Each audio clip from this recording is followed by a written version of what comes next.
গাড়ি চালানো শেখা 15 সেকেন্ডে দেখুন।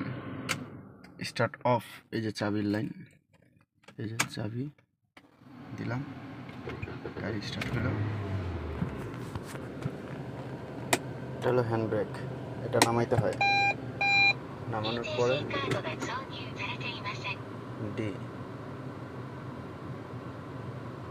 দেখুন আপনারা দেখতে পাচ্ছেন এখানে বোর্ডে ডি, গিয়ার এখানেও ডি, অতএব এখন চলবে। দেখছেন ব্রেক, গিয়ার আর ডিসপ্লেতে ব্যাক গিয়ার উঠে আসবে। দেখুন পিছনে কি আছে সব দেখাচ্ছে, পিছনে ক্লিয়ার আছে। আমরা যাই আস্তে আস্তে,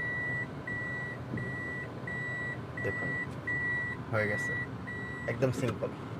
লুকিং গ্লাস এখানে, এখানে ছোট্ট একটা বাটন আছে, এই যে চাপ দিয়েও হয়ে যাবে। দেখুন কি সুন্দর সিস্টেম। ওকে।